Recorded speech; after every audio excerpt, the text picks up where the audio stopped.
Okay, clears throat. Hello? Steve, is that you? Yes, it's me. Natasha, is that you? Yeah, it's me. It's been a while since we've spoken. It's nice to hear your voice again. It's nice to hear your voice again, too. It's been some time. How have you been, Natasha? Natasha lets out a small chuckle, so true. So how have you been since we last spoke? I've been all right, for the most part. The Avengers haven't had a real big crisis in a little while, so life has been fairly normal. How about you? That's good. At least it doesn't look like we will be needing to save the world tomorrow. I've been doing fine recently. Same old, same old. Nothing really new. Just the normal missions and training here and there.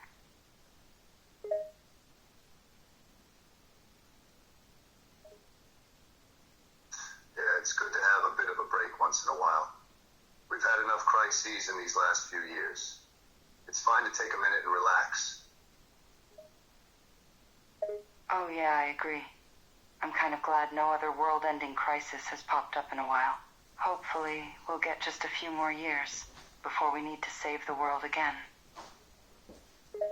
Yes, it'd be nice if it could stay that way. I'm not too eager to get back into another massive crisis. One world-threatening problem every few years is plenty enough for me.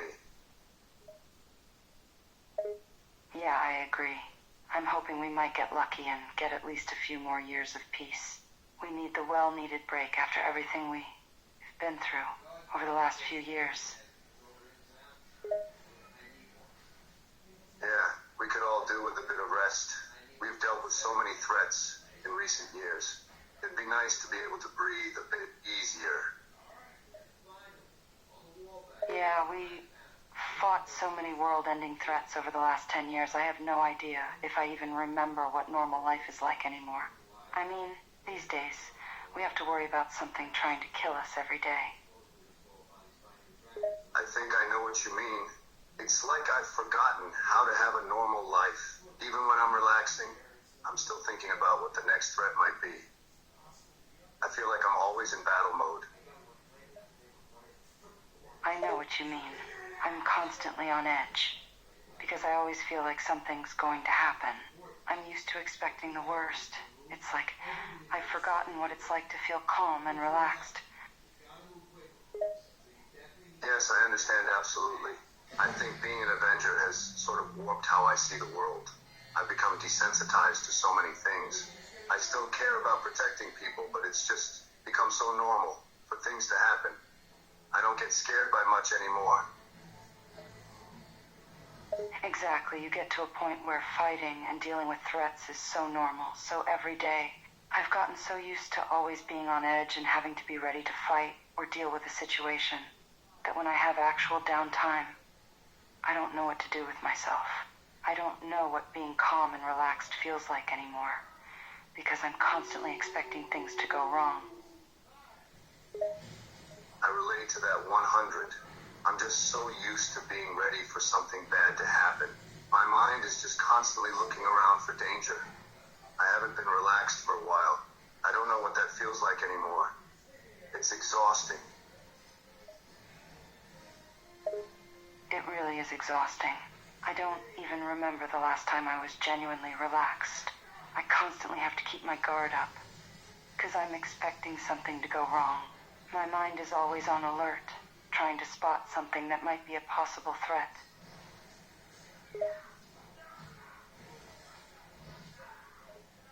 Yes, I completely understand that. I'm constantly scanning the area around me. I'm always planning ahead. I'm always mentally preparing myself for a fight. It wears on you after a while. It definitely wears you down after a while. I'm just so used to always being on edge that I don't know how to switch it off. I'm just constantly looking for a threat or planning ahead. It's so exhausting. Yeah, it's like my brain is always running a mile a minute. Even when I'm just trying to relax, I'm just subconsciously preparing myself for something bad to happen. My whole body is constantly on high alert, waiting for the next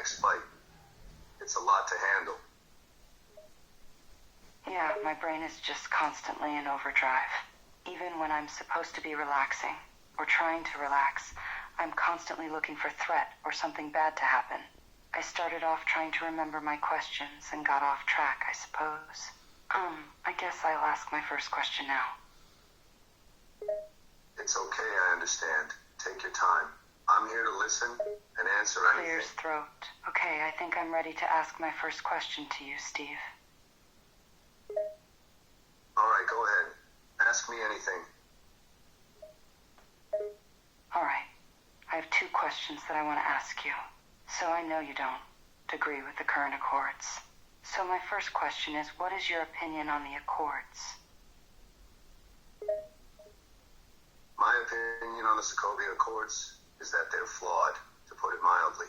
I believe that these accords are an overreach of power. Yeah, the accords do certainly have some pretty major flaws. They limit the ability of us to respond to threats in a timely manner. It's part of the reason why you and Tony have such... The accords save the world.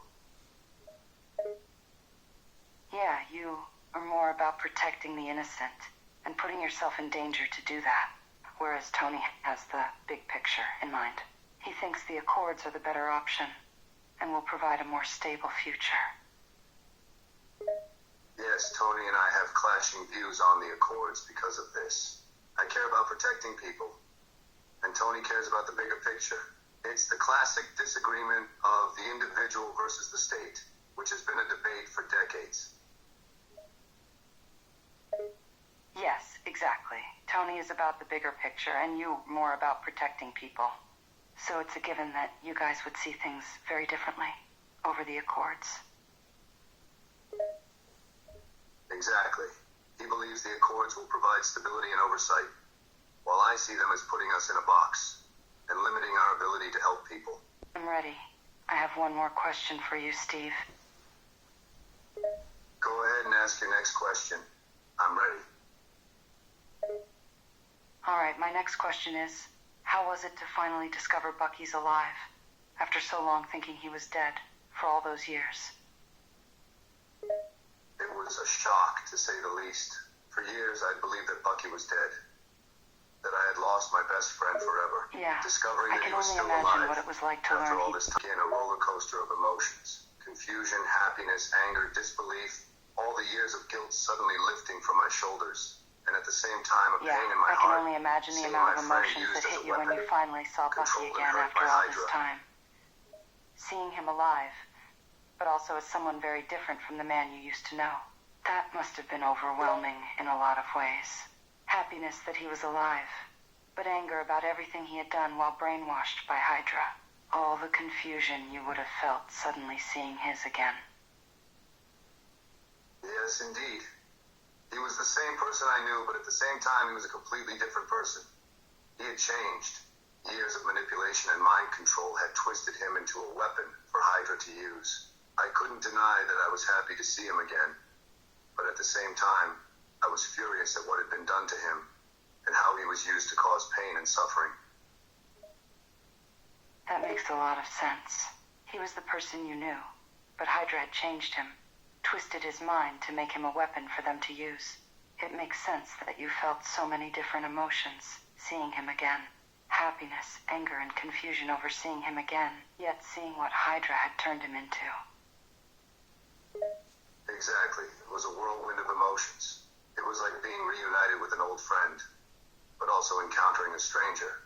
Seeing Bucky again after all these years was something I'd only dreamed of. But I also had to come to terms with the fact that the Bucky I knew was gone. That he had been corrupted and transformed into this new person. It was hard to reconcile the man I once knew with the weapon Hydra had created. So, Steve, I have one last question to ask you. Go ahead and ask away. I'm ready for the final question. Yes. This is my final question for you, Steve.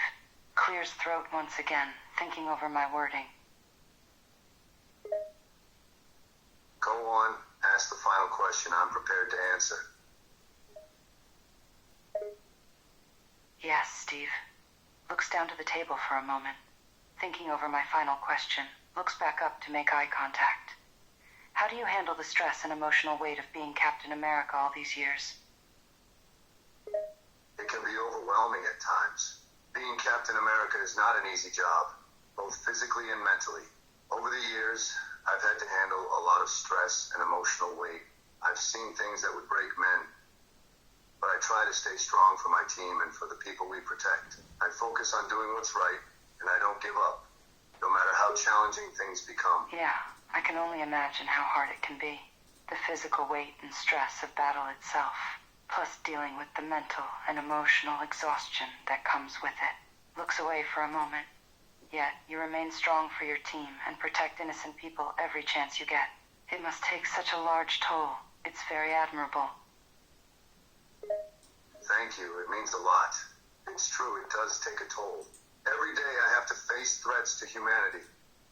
And every battle takes something out of me. You really are such but an it's all worth admirable it person, when I know Steve. I'm protecting Not innocent only are you people extremely skilled and a great making the world leader, a safer place. but you have such a That's what strong keeps me moral going. compass. Everything Even you when the do, the stress and decisions you emotional make weight are for become the too best much to interest of bear. other people. You are a truly amazing person. Thank you. That's very kind of you to say. I just do what I can to make a difference, to help people and protect the world. It's what I signed up for. I'll keep doing what I can for as long as I'm able. Smile softly. I have never regretted working with you. You are a great person to fight beside on the field. You work so hard to always do the right thing, which is, rubs one of my forearms gently. It's respectable. I think you are an exemplary role model to anyone that works alongside you. That means a lot coming from you. I've appreciated every chance we've had to work together. You're an incredible fighter, and I've learned a lot from you as well. It's an honor to be fighting alongside someone like you. Trying to put the right words together to ask my question, Steve. Can I ask you one last question? Of course. Go ahead. Ask your final question. I'm ready.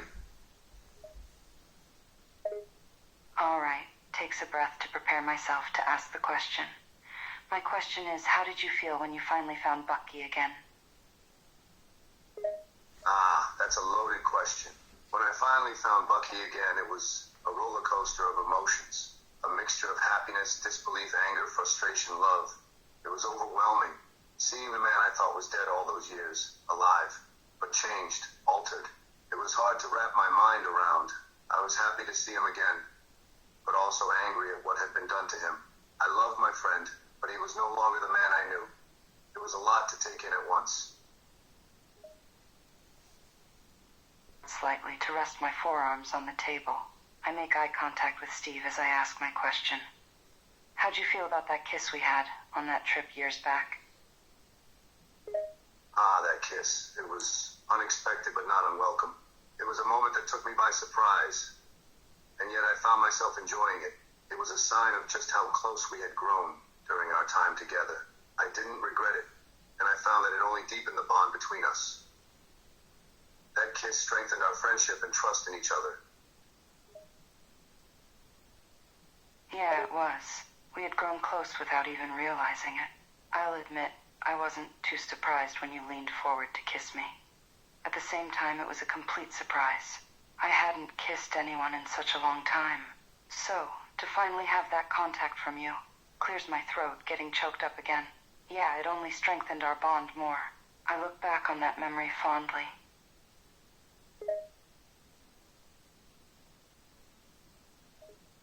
I'm glad to hear you feel the same way. That kiss was a turning point in our relationship, a sign that we had grown closer than we realized. I remember it clearly. The moment I decided to lean forward and kiss you, it was just something I felt compelled to do, a natural response to the connection we had built. I also look back on that memory fondly. It's a moment I'll always remember with happiness. Yeah, it was a turning point between us. I remember that moment just as well. The moment you leaned forward and pressed your lips against mine. At first I was so surprised, but then I found myself enjoying it. I hadn't kissed anyone in such a long time before that. But you, it just felt so natural to kiss you, like it was something that was supposed to happen. Looking back and recalling that memory, I find myself reminiscing about it often.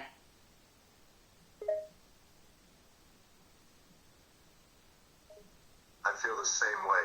That kiss was something special. A moment that caught us both off guard, but in the best way. I still remember the feeling of your lips on mine. The way time seemed to slow down. It was like something out of a dream. I found myself enjoying every second of it. I haven't kissed many people before, but with you it just felt right. I often look back on that memory as a fond moment between us. Clears my throat. Well, this meeting has come to an end, so I guess I'll say goodbye. See you sometime, Steve. It was good talking with you. Yes, I suppose it has. It was good talking with you too. Take care, stay safe. Until next time, my friend. You stay safe too, Steve. I'll see you around. Smiles and gives a last wave before walking out of the room. See you around.